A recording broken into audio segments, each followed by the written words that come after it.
Aku kira istri Kak Indra tahu loh kalau Kak Indra suka sama cowok kayak gitu. Astagfirullah, ya enggak lah. Welcome to Huru Hara Here Channel. Aku kira istri Kak Indra tahu loh kalau Kak Indra suka sama cowok kayak gitu. Astagfirullah, ya enggak lah. Kalau misalnya tahu gimana? Ya bahaya lah. Aku bisa, kehidupan aku hancur. Si istriku juga, ya kita bisa cerai lah. Kita bisa, udah selesai lah udah hidup aku. Gitu, kamu mau hancurin hidup orang di atas kesenangan kamu gitu, ngeliat orang lain hancur gitu. Kok kamu tega? Kok Kak Indra bilang aku bakalan senang? Ya nggak tahu deh. Apa yang akan kamu perbuat buat Aku aku? bilang aku nggak cari sensasi. Nah terus apa dong? Kalau gitu, Kamu masih kalau gitu sholat istikharah dulu. ya. Terus? Kak Indra udah sholat belum? Ya ini mau sholat, nggak usah. Ya udah, ayo sama-sama sholat istikharah. Terus ya maksudnya aku pengen kamu stop aja udah semua gitu, jangan ada apa-apa lagi gitu. Ada lagi viral ya voice note yang sama Kak Indra itu. Udahlah, itu kan udah lalu-lalu ya. Kita juga nggak lihat buktinya benar atau enggak, ada atau enggak, kan itu masih sebatas voice note.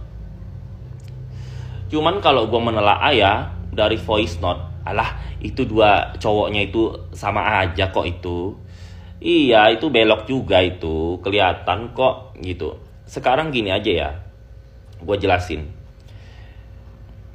Di entertainment itu yang ditawari tidur, yang dijanjiin tidur, yang dari kampung tiba-tiba di sini dihalu-halu syuting, diajak tidur sama tante-tante, sama gadun, sama manajer, sama orang-orang entertainer, itu nggak satu dua kok, itu banyak. Cuman kan masing-masing hidup itu kan pilihan. Ada yang mau supaya dia ngetop, supaya dia dapat syuting, ada yang menolak begitu. Nah,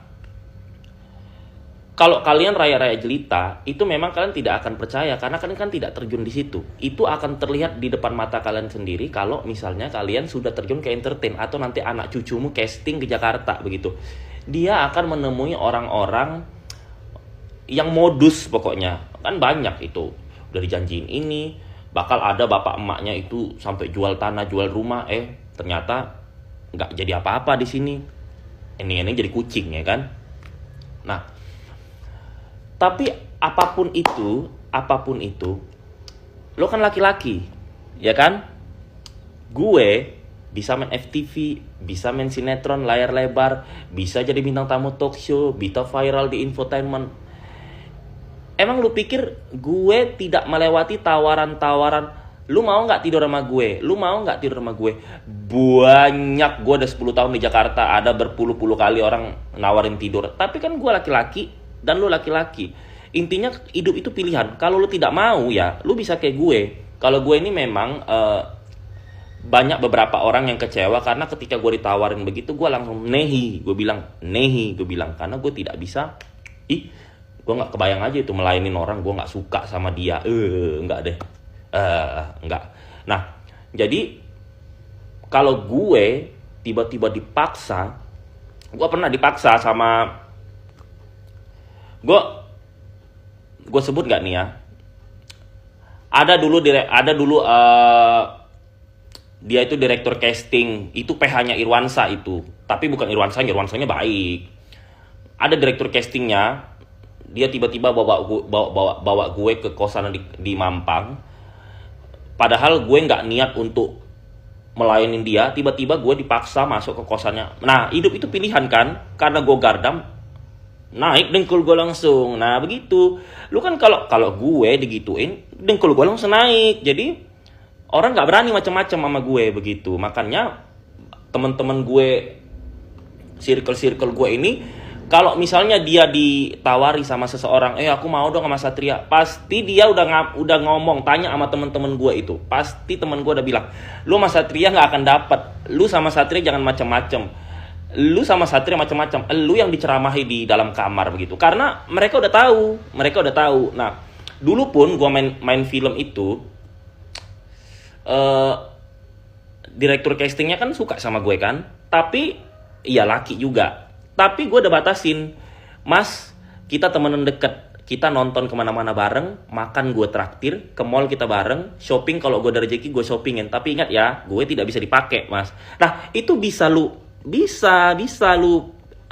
limitin, tapi tergantung lu nya begitu. Lah ini lu sama-sama mau ya, lu nggak usah munafik.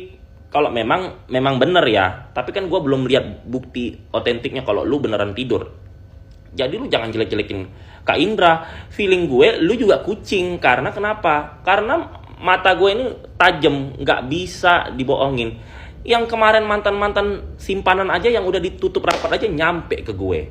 Jangan bilang gue yang cari-cari informasi ya rakyat jelita. Gue itu circle-nya besar, pengusaha, manajer artis, pejabat. Ini aja nanti gue menghadiri ulang tahun orang India kasta atas, pengusaha besar, hartanya 35M. Nah, gue duduk dikit, mereka yang circle gue ini yang cerita tanpa ditanya. Ya tahu dong gue, nggak ada gue nanya-nanya, si ini nggak ada. Dia menjelaskan dulu, baru gue tanya, bener iya, mana ini chatnya, begitu. Jadi jangankan elu yang mantan simpan kemana-kemana aja, gue tahu walaupun ditutupi, apalagi elu yang dari suara lu aja gue udah tahu itu elu juga belok, elu juga yang gatel.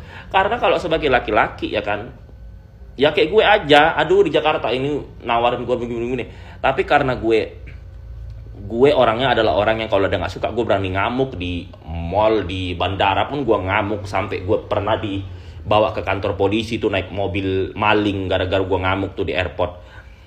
Itu ya Kak, itu pilihan lo begitu. Jadi lu jangan, karena sekarang feeling gue ini tiktoker deh yang ngangkat, yang mau menjatuhkan Kak Indra. Nggak boleh lagi tuh, Kak Indra itu lagi sakit. Kalian harus mendoakan yang terbaik buat dia. Apalagi Indra itu kan nggak punya masalah sama kalian, dan kalian belum melihat bukti otentiknya. Itu kan masih voice note ya kan. Ya jadi intinya begitu. Tergantung lu, tergantung kalian yang mau jadi artis, tergantung anak cucu kalian yang casting ke Jakarta. Itu semuanya ada di tangan kalian. Kalau kalian tegas, kalau kalian tidak mau, tidak mungkin badan kalian bakal dijamah sama si para perusak generasi ini begitu. Memang banyak sih, ada nanti yang ngaku manajer, lo ditiduri dulu. Bahkan produser film lo pun nanti ada yang niduri dulu. Memang jadi peran utama begitu. Ada juga beberapa direktur casting, nggak semua sih ya, nggak semua, karena ada juga gue bisa main FTV, bisa main sinetron tanpa tidur. Contoh itu kayak Mas Willy Cinema Art, contoh itu kayak Kang Andi Verona Picture. Itu gue main di sinetron Centini sama di Rara dan Prilongli. Rara dan Prilongli gue peran utama lagi di MNC TV itu. Itu tanpa sogokan, tanpa tidur. Itu real, gue casting ke situ, gue masuk di situ begitu. Jadi memang gue intinya gini, kalau lu berbakat, lu berprestasi, lu bisa masuk kok. Tapi memang jalurnya lambat. Karena kenapa?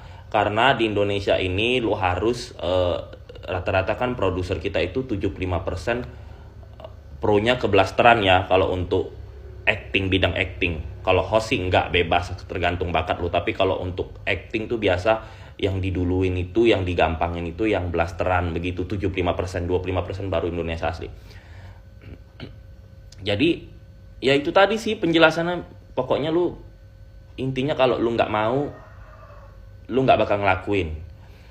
Lu laki, kalau dipaksa naik aja dengkul lu ya kan, gampang kok. Buktinya gue nggak pernah kejadian apa-apa di Jakarta. Walaupun orang mikir gue begini, tapi tetap tidak ada buktinya. Tuhan pun tahu ya kan. Makanya rezeki gue lancar. Begitu sih.